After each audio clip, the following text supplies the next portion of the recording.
Cool. What's up, everybody? Real Estate Shaw here. My name is Shaw. This is my sixth or seventh or whatever video, and I really appreciate all of you guys that have left comments, not only on my YouTube, but my Instagram, my Facebook, and I appreciate all of it. I've gotten many emails about certain content maybe I should cover.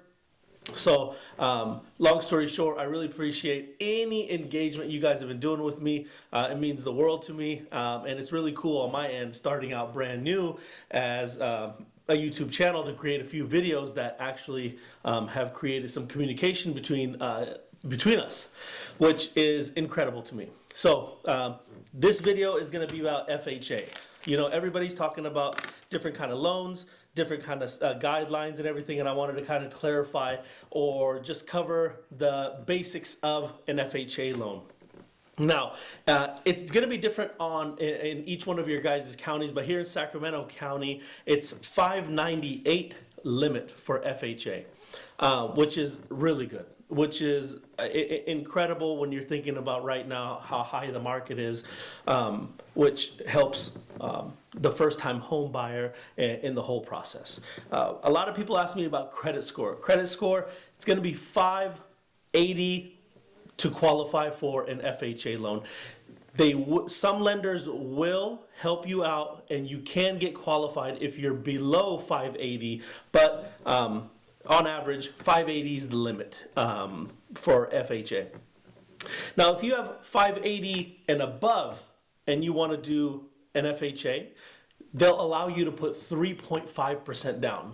Now, on a $350,000 house, that's roughly $13,000, which is incredible to think that you can buy a house with a down payment of $13,000, which is very, very, it's attainable. It's an attainable goal. It's not like $300,000 you have to save up to buy a house. It's $13,000, which is a lot of money, but it's an attainable amount. Now, if you have below a 580, some lenders on average will ask you to put down 10%, okay? So above 580, 3.5%, below 580, about 10%. And with that 10%, you can get rid of PMI actually on an FHA. If you put below 10% down on an FHA loan, PMI is permanent.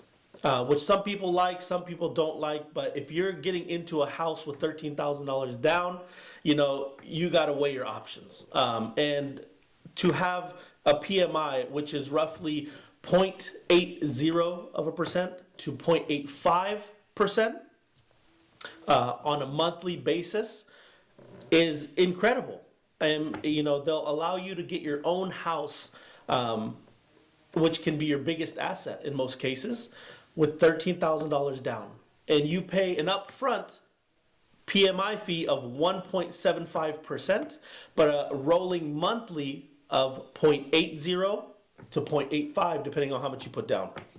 Now, if you're self-employed, you provide everything else as regular. They might ask for bank statements, 2 years of taxes, so on and so forth. Here's the caveat. A lot of people don't think that they can buy a house if they've done a bankruptcy before. Oh, I have to wait 10 years, I have to wait 7 years, and there's a lot of, myths out there, or whatever you want to call them, blatant lies mostly. But if you've done a Chapter 7 and 11, 7 or 11, you have to wait 2 years, not the 7 you've heard of before, and not the 10 you've heard of before, to qualify for an FHA upon the other factors, but just on the bankruptcy aspect of it.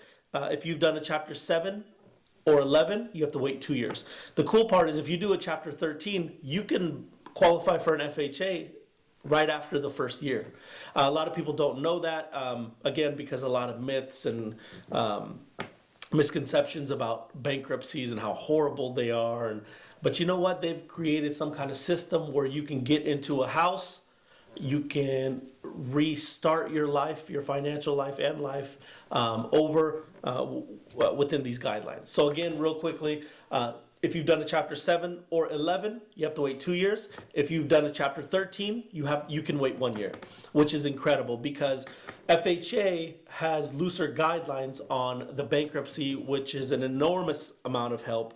And I think in 2022, FHA is going to play a big role in comparison with the other loans. I think FHA will have the lion's share of the market, but we'll see with this ever-changing guidelines and criteria, especially in this industry. Like, share, comment, subscribe. Please engage with me. Share if this could help anybody. I'll see you the next episode. Thank you guys so much for everything. Okay. Oh, shit.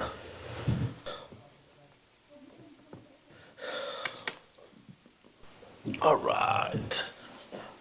Bow. Okay, bye.